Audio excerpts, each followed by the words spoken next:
Selamat pagi juga guru-guru yang saya hormati. Ini salah satu kebanggaan yang sangat luar biasa. Jadi puji Tuhan adik-adik, kakak dulu sekolah di sini, SD di Agape, SMP di sini, SMA sini, tapi karena pergaulan kakak hidup rusak tuh. Kelas 3 kakak keluar, kelas 3. Kakak dulu hidup itu paling menonjol di minum. Jadi kakak kesaksian sedikit kan atau langsung firman Bapak?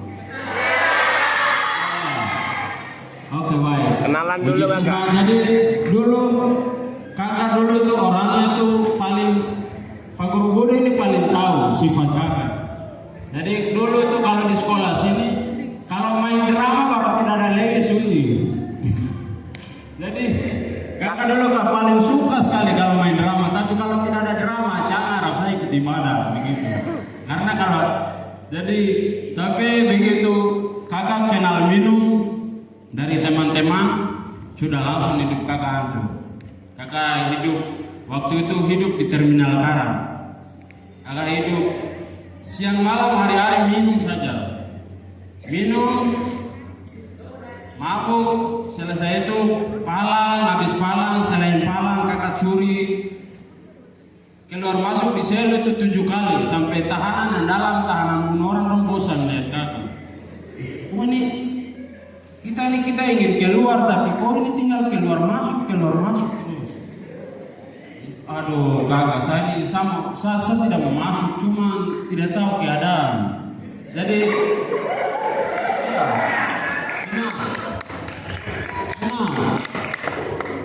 jadi karena salah satu luar biasanya sekolah ini tuh dia sudah mendidik kita mengenal Tuhan dari kecil. Ya. Jadi karena kita sudah kenal Tuhan tuh dari kecil. Jadi saat di dalam penjara juga kakak berdoa, aduh Tuhan ampuni saya keluar saya tidak akan ulang. Begitu keluar ketemu teman dapat ajak lupa.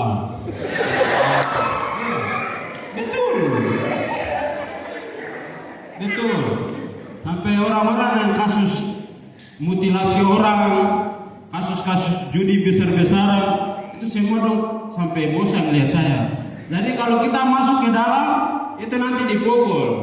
Jadi kakak biasa tuh tidak pernah sadar kalau masuk penjara sudah dalam keadaan mabuk. Jadi sampai di dalam selagi masih minum masih mabuk itu langsung, karena kalau masih mabuk pukul tidak sakit. Jadi saya masuk ke dalam itu saya bilang, yo, yang mau pukul sudah. Iya, pukul. Yang mau pukul. Jadi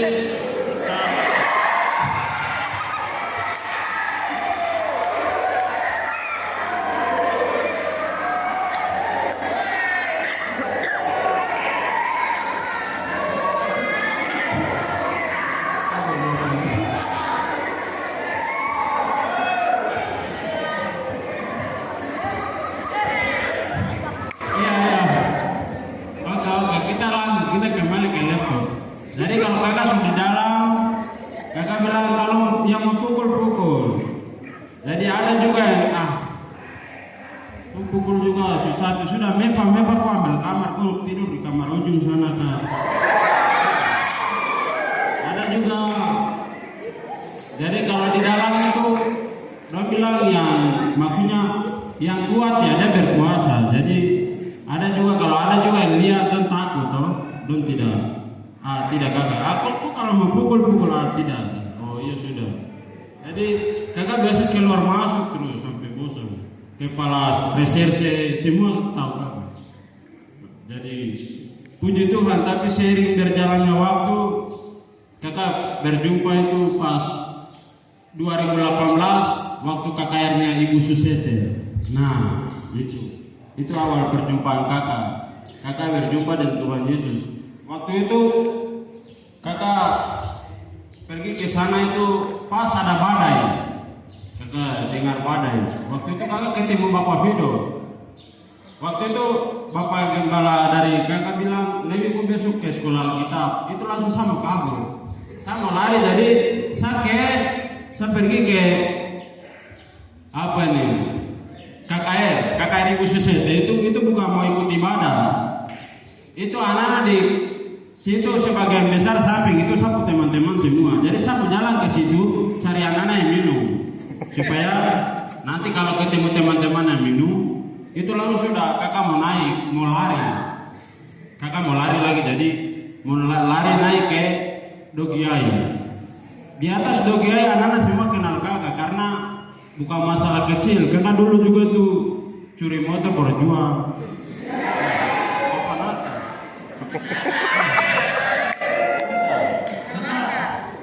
Naik sampai di atas itu, aduh, jual di atas, baru ya biasa tuh anak-anak muda tidak ada tanggung jawab jadi pakai berfoya-foya sampai mungkin berapa bulan di atas. Biasa kalau polisi cari satu kasus itu 3 bulan sudah capek. Nah itu baru muncul lagi di kota. Satu kasus itu tuh kita sudah tahu. Jadi biasa. Jadi rencana saya mau lari ke Dogiai. Jadi cek anak-anak, cek teman-teman loh. Tidak ada yang dalam satu malam itu saya bilang, Mbak ini malam yang paling lain sekali. Masa tidak ada anak yang minum? Saya lihat rumah-rumah semua sepi. Sudah saya lagi ya berdiri belakang. Berdiri begini pas terakhir waktu Ibu Susiati mau doa, itu saya dengar angin deras. Wih. Angin deras sekali. Saya takut langsung. Karena saya takut, saya masuk ke kumpulan orang. Saya begitu masuk ke kumpulan orang, begitu saya lagi tunduk, saya tutup mata baru saya berdoa, Tuhan ampuni saya mau lari. Begini itu saya dengar badai tambah keras lagi. Wow. Saya tambah takut. Saya lihat ke atas, Pak, ini bulan terang. Bulan terang, tidak ada awan sama sekali. Tidak ada awan sama sekali, tapi kok bisa badai. Jadi sudah, mulai dari situ sudah. Saya tutup mata, saya berdoa, saya minta ampun, Tuhan ampuni saya, Tuhan ampuni saya. Saya mau lari. Jadi sudah, begitu amin, Ibu Susiati begitu amin, berdoa sudah, itu langsung saya putar belakang, saya mau jalan. Lewat tengah, saya mau jalan cek di Karang lagi. Cek anak-anak di pasar Karang malam-malam. Teman-teman orang tahu tuh, jadi anak-anak pasti ada yang minum Karang.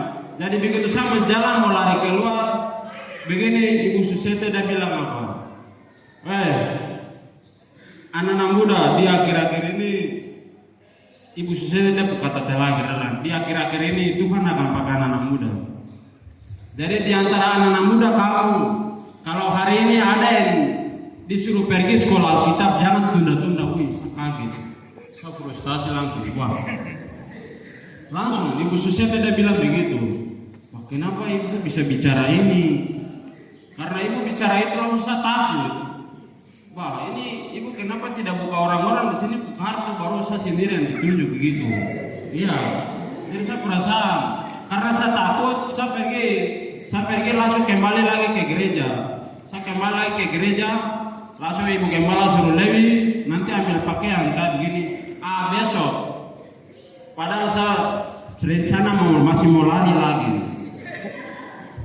Masih mau lari. Ibu besok nanti saya pakaian itu sudah ada rapi ada di Karangbarat. Jadi begitu kendaraan tiba, nanti saya lari ke sebelah. Padahal besok ini begitu kendaraan tiba, saya cek kanan dapat saya sei. Saya pikir. Iya. Jadi sudah Ibu Gembala juga takut paksa karena maksudnya kan rasa tidak enak tuh. Jadi sudah singkat cerita langsung besoknya begini ada jemaat, ada orang yang bawa pakaian satu koper. Ini Lewi ku pakai ini. Apalagi yang kurang laptop, HP, wah. Saya bingung lagi ini kenapa begini. Wah, jadi Tuhan sediakan semua. Loh. Saya mau lari baru kenapa apa yang saya butuhkan Tuhan sediakan semua. Jadi pakaian satu koper itu langsung dengan tas roda semua.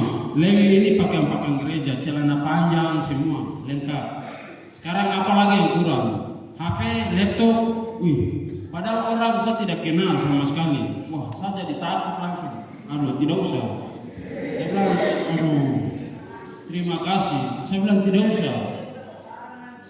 Sudah dari situ langsung sudah pas mobil juga sudah ada. Udah jemput jemaat, ada orang juga yang dia bilang mari sudah Lewi naik. kita antar kok, jangan tuh pakai ojek apa, tidak usah, langsung diantar dengan mobil.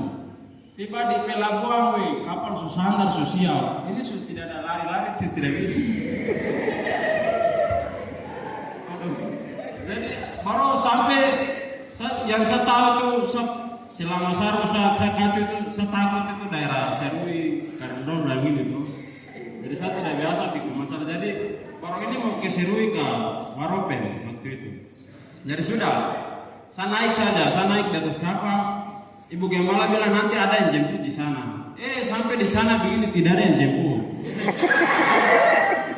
Baru posisi tiba jam 12 malam. Posisi tiba jam 12 malam. Baru saya itu ada anak laki-laki satu. Adik-adik ada di kompleks juga dia. Kalau dia punya kelemahan tuh di Aibo. Dia ini lagi ikut saya. Jadi kita udah jalan sampai di Waropen, tidak ada yang jemput. Jam 12 malam lagi. Sudah langsung saya kasih stop ojek saja. Karena tidak ada yang jemput, saya kasih stop ojek, kita jalan. Kita jalan ada sambil sama ojek gereja GPDI ya. Batu Sama, GPDI Batu Sama. Wah, baru ini yang ojek ini muslim orang Makassar. Jadi lembah, kok bicara gereja baik karena ini Waropen ini gereja paling banyak. Baru mereka kan tidak mengerti itu GPDI itu tidak tahu. Yang pun tahu tuh hanya gereja itu semua sama. Jadi jalan dapat begitu keluar pelabuhan itu di bawah itu gereja itu kan begini. Aduh, jalan saja, jalan. Ini gereja. Dia kasih tunjuk ini gereja. Sampai yang depan itu lagi gereja. Yang depan sana lagi gereja. Betul, gereja Katolik. Jadi Pak, karena saya bingung langsung sudah saya bilang sudah stop di gereja ini sudah.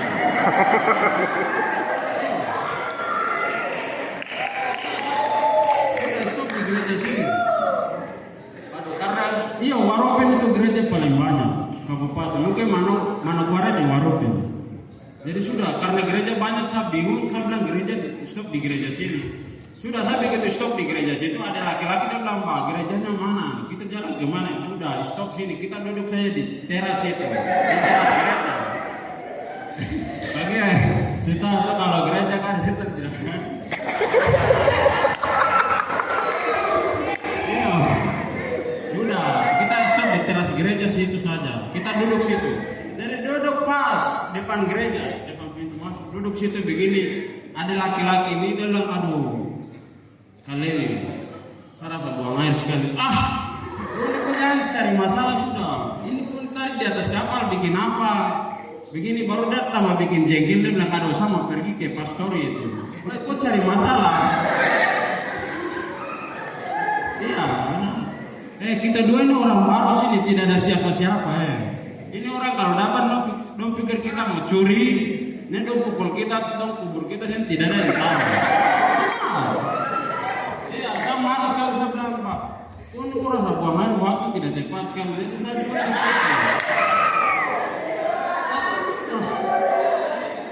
karena itu sesudah itu langsung karena dia juga sudah tidak bisa, dia pergi ketuk pintu. Dia ketuk pintu ini saya nih marah tapi tidak bisa buat apa-apa. Sudah dia ketuk baru anjing lagi tambah ribut lagi sama.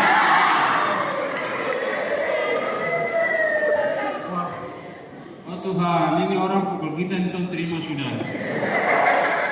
Iya, tidak ada orang baru. Memang benar-benar gelap tuh jadi. Sudah anjing tambah ribut sudah dia ketuk pintu. Permisi Bapak Gembala, ikut pakai Bapak Gembala. Permisi.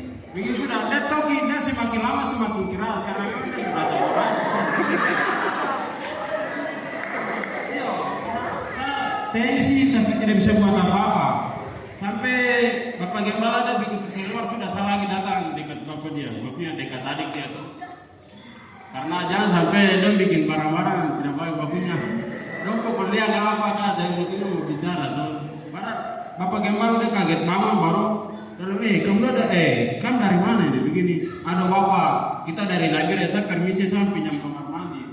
Stop dulu. Ada dari Nabire, dari Bapak Melkias kan begini. Iya bapak, benar bapak. Aduh, benar anak. Bapak yang disuruh jemput.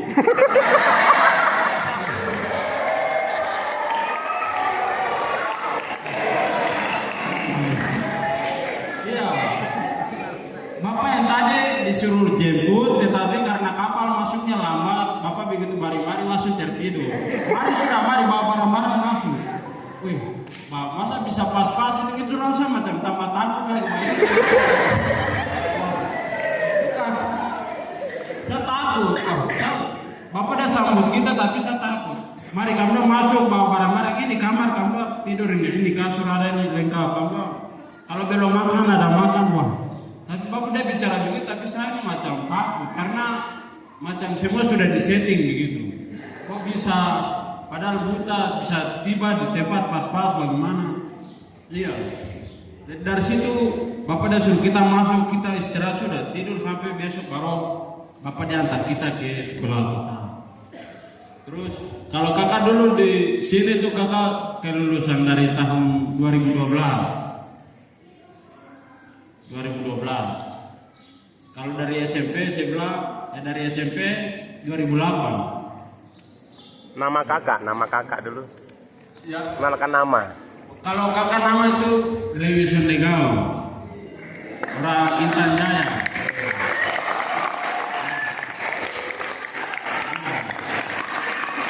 Ya, terima kasih. Sekarang kita masuk di firman Tuhan kan? Cerita.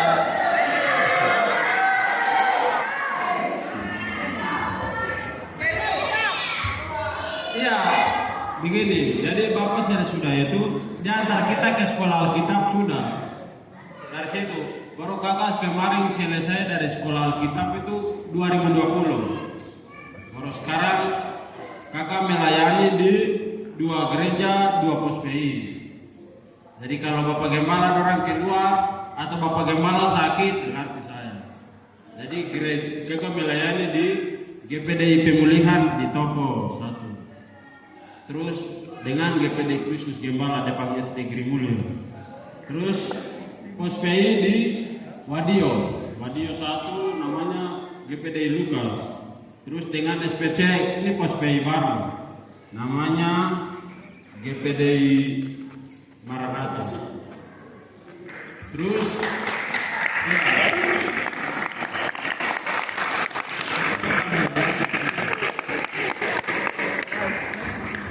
melayani situ, tapi di samping itu banyak. Kakak ada ternak, kakak juga pemborong, mengerti pemborong toh? Kalau pemborong itu seperti Bapak Tapenson. Ya. Di sini anak-anak tidak tahu Bapak Tapenson. Ya, itu orang-orang yang pegang proyek begitu. Tapi kakak bukan proyek besar. Jemaat punya rumah-rumah yang biasa kakak selesaikan. Terus kalau sekarang ini kakak ada kerja bangun gereja sendiri di GPDI Kristus Gembala.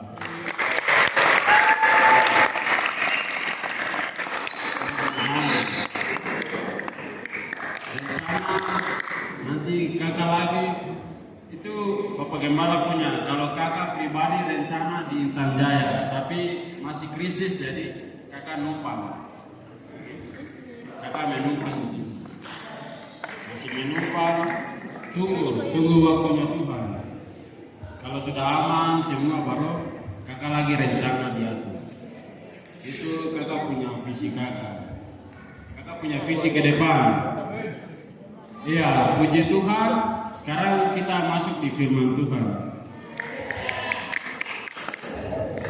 Iya, puji Tuhan. Selamat pagi, mari adik-adik.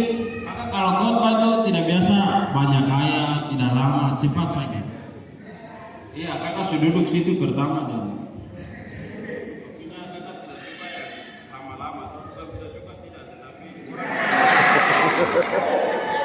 Orang bisa mengantuk dong.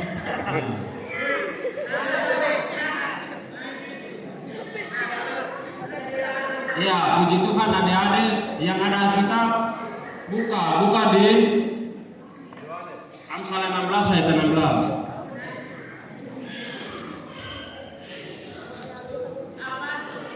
Amsal 16 ayatnya yang 16. Ya, Amsal 16 ayat 16 ya. Di sana. Ya, puji Tuhan. Kalau sudah dapat, kita baca bersama-sama. Satu ayat itu saja, ayatnya yang ke-16.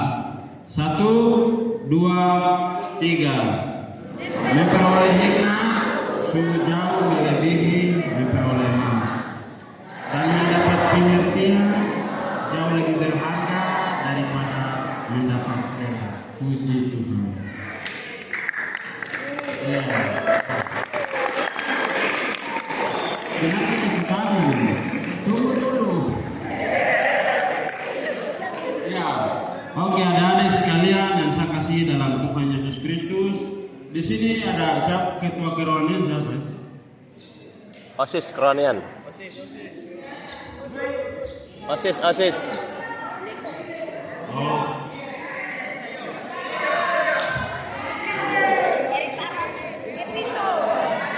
Oke. Sudah. Oke. Jadi adik-adik yang saya kasihi dalam Tuhan Yesus Kristus, di sini Amsal 16 berkata, memperoleh hikmat sungguh jauh melebihi memperoleh emas. Puji Tuhan. Jadi di bagian yang pertama situ Raja Salomo, yang tulis Alkitab ini seorang raja.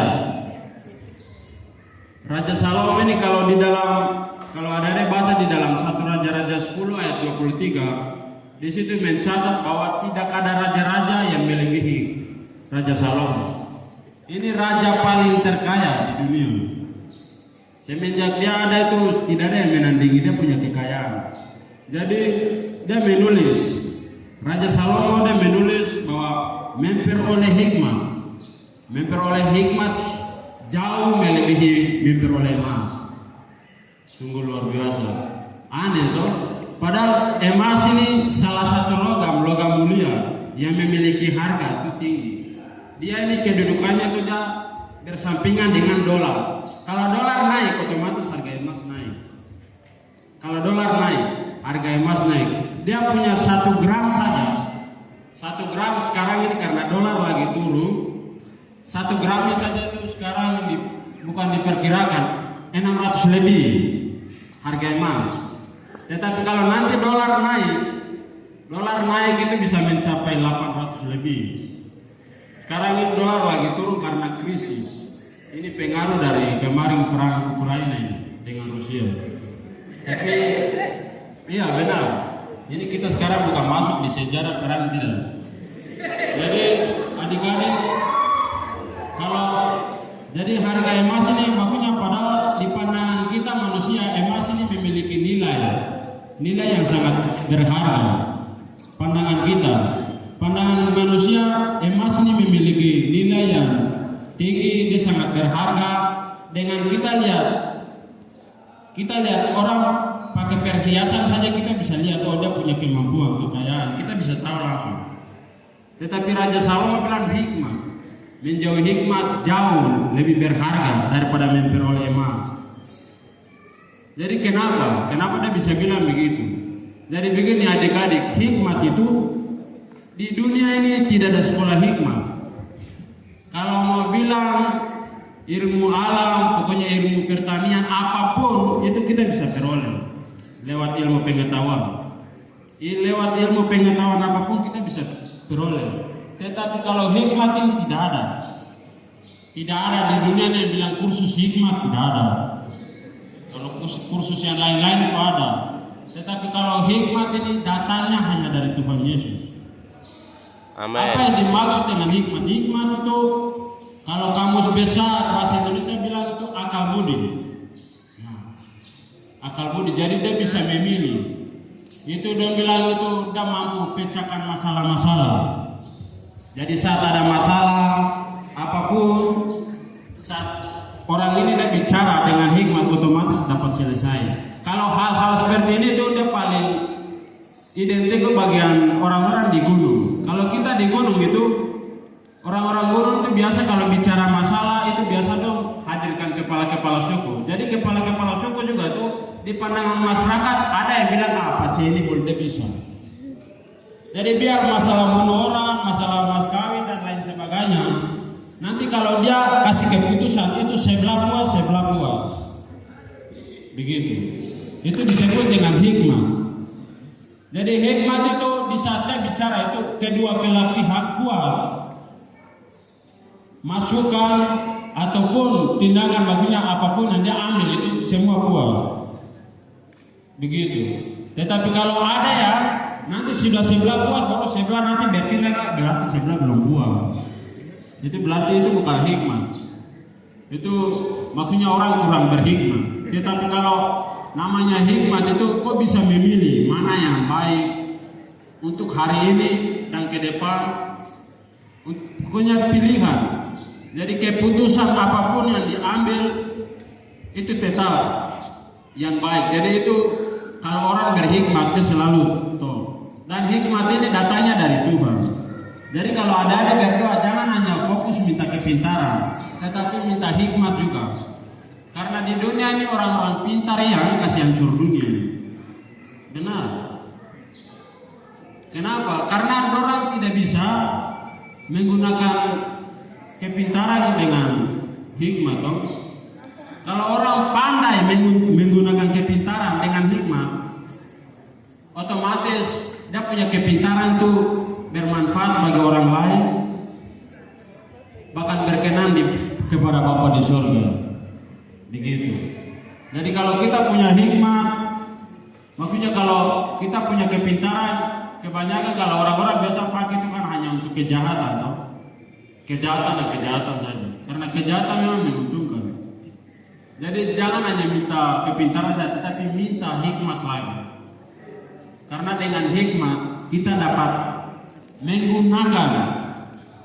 dapat menggunakan kepintaran itu untuk kemuliaan nama Tuhan. Amin. Untuk kemuliaan nama Tuhan. Karena kita hidup di bumi ini sementara. Mazmur bilang itu 70-80 tahun umur manusia. Ya. Itu selama kita hidup itu apa yang kita lakukan? Apa yang kita lakukan? Jadi kepintaran itu Tuhan biasa kasih itu kita kelola dia itu untuk kemuliaan nama Tuhan. Bukan kita manfaatkan, tetapi orang salah mempergunakannya di akhir-akhir ini. Orang salah mempergunakannya. Contoh, anak-anak STM sudah pintar-pintar sekolah bagus-bagus, begitu bukan tawuran tidak, begitu selesai bukan bikin bengkel ke apa tidak, langsung orang pergi curi orang ke motor. Nah, kakak pun teman-teman pemain banyak, jadi kita bilang, iya. Jadi itu apa kepintaran yang salah dimanfaatkan karena apa? Kurang berhikmat. Jadi peranan hikmat itu sangat penting di akhir-akhir ini. Di akhir zaman ini sangat penting. Tidak usah jauh-jauh, HP di tangan itu saja. Itu sangat berperan penting itu. Kalau kamu memang benar-benar anak kamu sekolah supaya ya berguna bagi bangsa, otomatis kamu akan mempergunakannya untuk ya satu, cari PR, gunakan dengan hal-hal yang baik. Tetapi kalau tidak mempergunakannya dengan baik, ya otomatis nanti tetap bisa nonton hal-hal yang tidak. Iya tuh. Iya. Pakai HP untuk apa? Nonton hal-hal kah? Apa-apa yang tidak berkenan. Ya otomatis sendiri mencemari diri. Sekarang zaman ini sudah paling canggih sekali. Bukan zamannya kakak dulu. Kalau zamannya kakak dulu tuh sampai Pak Guru ini waktu perisa tas masih dapat kaset porno. Iya benar. Tetapi itu zamannya. Tapi kalau sekarang itu tidak pakai barang itu, hanya ada tinggal jari saja. Jadi jari itu yang kontrol kehidupan. Kalau tidak berhikmat, otomatis jari itu membawa kita kepada kebinasaan. Mengerti? Iya. Lihat kenapa persisnya.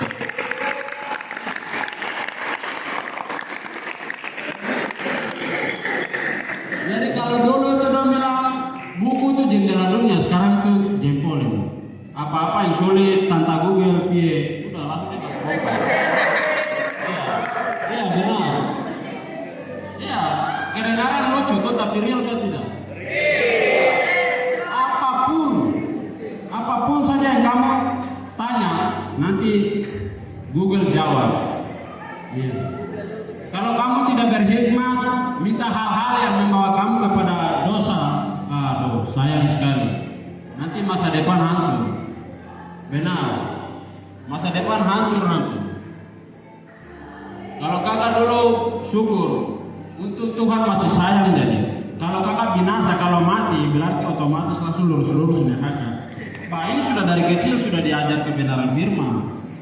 Tidak beda jauh dengan orang murtad, tetapi Tuhan masih panggil karena masih ada kemurahan. Iya. Jadi hikmat ini sangat penting.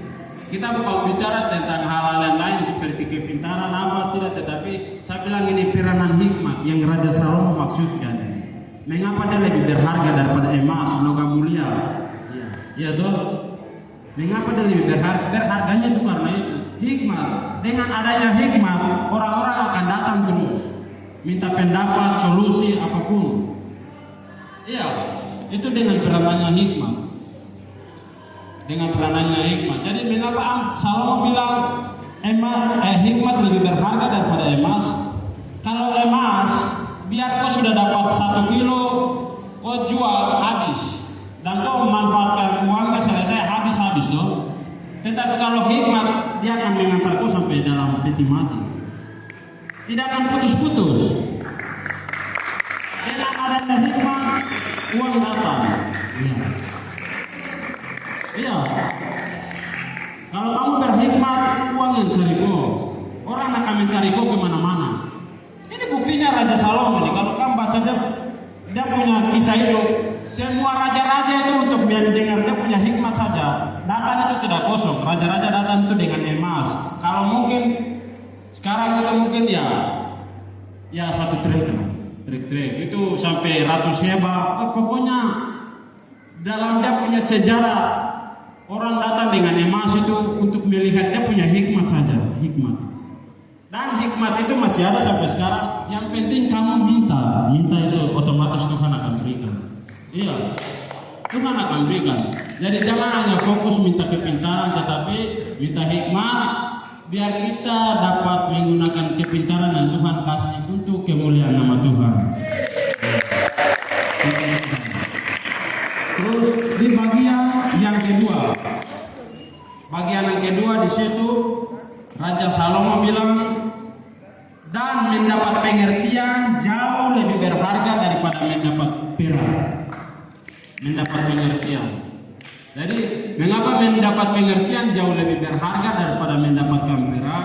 Begini, saudara, adik-adik yang saya kasih, kalau perak itu sama saja, dia juga memang memiliki nilai, tetapi ya kalau kita selagi masih hidup kita pergunakan habis itu selesai. Tetapi kalau pengertian itu seperti macam contoh, saya tidak mengerti untuk ganti oli toh. Baru ada orang yang datang ajar saya, ini caranya ganti oli begini, iya toh. Sampai saya semua tahu. Oh, sudah, itu langsung menjadi ilmu pribadi, itu maksudnya.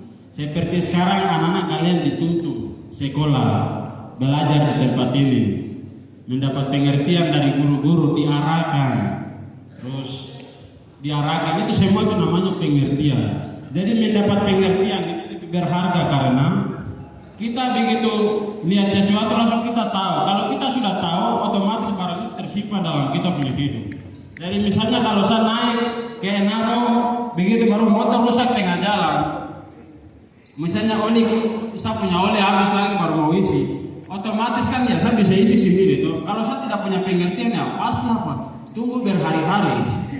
Iya. Itu makanya ini saya kasih simpel sekali. Kalau kamu tidak mengerti bahaya, saya bingung lagi. Jadi yang dimaksud pengertian begitu. Jadi itu yang Raja Salomo bilang, mendapat pengertian lebih berharga daripada mendapat perak. Begitu. Jadi sangat berharga. Jadi yang pertama di atasnya singgung. Jangan tepuk tangan dulu.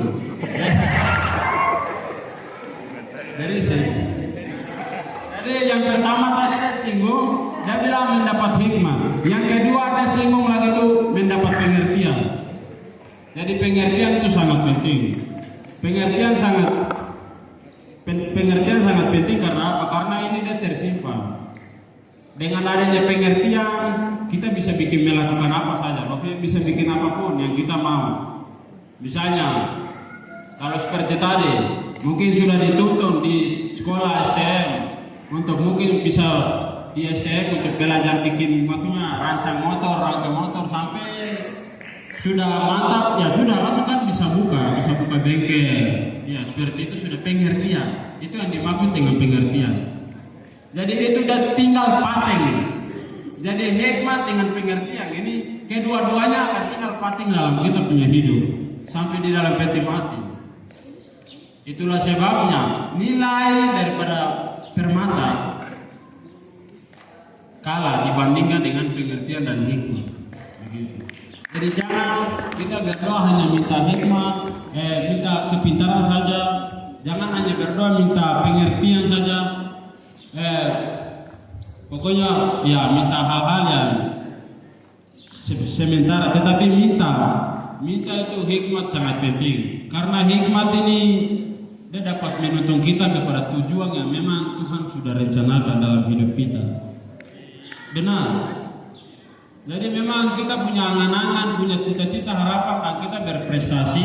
Tetapi kalau kita tidak memiliki hikmat, wah repot. Tidak pandai untuk memilih, sangat repot. Wah, itu berarti binasa. Karena di akhir-akhir ini, waduh, paling banyak anak-anak di luar itu ya, anak-anak muda itu sudah hancur. Puji Tuhan kalau yang kakak pun teman-teman, kakak sudah, wah mereka sudah sekolah Alkitab. Mereka ada sekolah terminal dulu.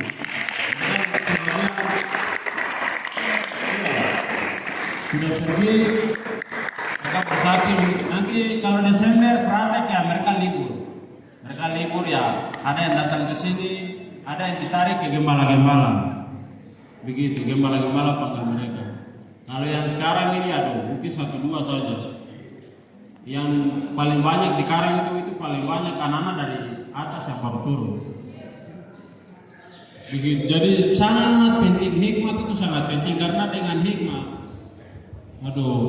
itu dapat menuntun kita punya hidup sampai kita mendapat rencana Tuhan, menggenapi rencana Tuhan dalam kita punya hidup.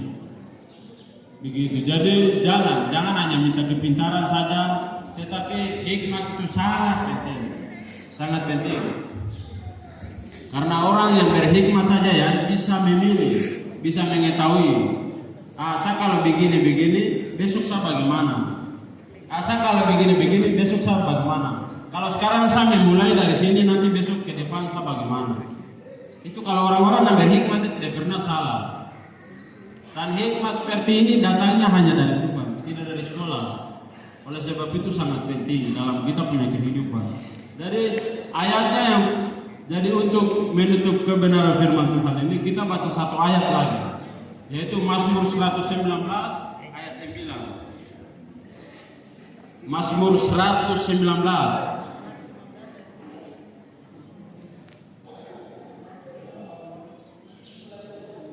Mazmur 119 ayatnya yang ke-9.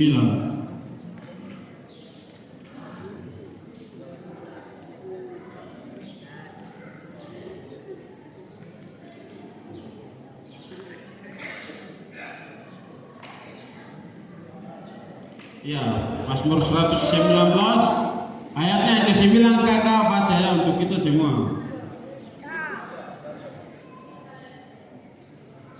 Ayatnya yang ke-9 di situ berkata, dengan apakah seorang muda mempertahankan kelakuannya bersih? Pertanyaan. Sesudah itu jawabannya langsung dibawa. Dengan menjaganya sesuai dengan firman. Iya, puji Tuhan. Jadi sungguh luar biasa kalau adik-adik sudah dituntut. Makanya sesudah sekolah, selain berpendidikan, dituntut untuk mengenal Tuhan, itu salah satu aset untuk kekekalan. Sungguh, saya tidak tipu. Mungkin sekarang kalian ini anggap ibadah ini seperti biasa, tetapi nanti satu saat kamu akan mengerti. Kamu akan mengerti. Sungguh sangat luar biasa ibadah ini. Jadi adik-adik, kalau dari Amsal 119 ayat 9 berkata, dengan apakah seorang muda mempertahankan kelakuannya bersih? Dengan menjaganya sesuai dengan firman-Mu. Firman ini maksudnya apa? Ini menunjukkan kepada Tuhan. Menunjukkan kepada Tuhan. Jadi kalau kita hidup sesuai dengan firman, otomatis kita punya kehidupan bersih.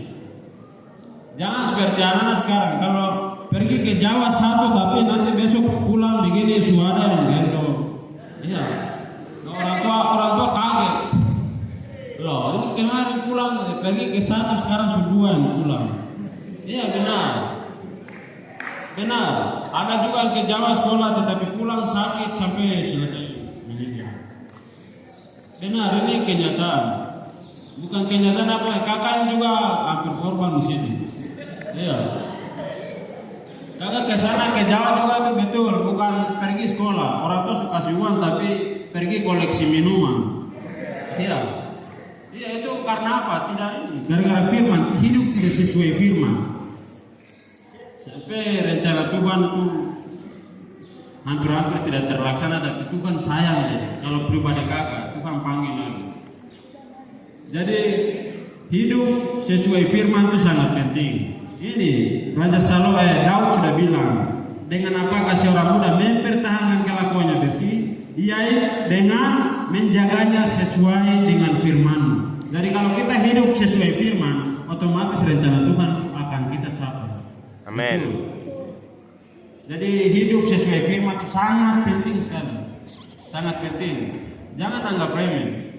Karena lain sisi firman Tuhan bilang, siapa meremehkan firman dia akan menanggung akibatnya. Ya. Begitu. Jadi mari adik-adik yang saya kasih dalam Tuhan Yesus Kristus, jangan kita hanya minta kepintaran saja, tetapi minta hikmat itu sangat penting. Karena sekarang ini proses maksudnya globalisasi ini, teknologi ini sudah semakin canggih. Kalau kita tidak berhikmat, otomatis teknologi ini akan menyeret kita jatuh dalam dosa. Kalau kita tidak berhikmat dalam mengolahnya, tetapi kalau kita berhikmat, otomatis kita akan mencapai rencana Tuhan. Puji Tuhan, kiranya kebenaran firman Tuhan yang singkat ini menjadi berkat bagi kita semua.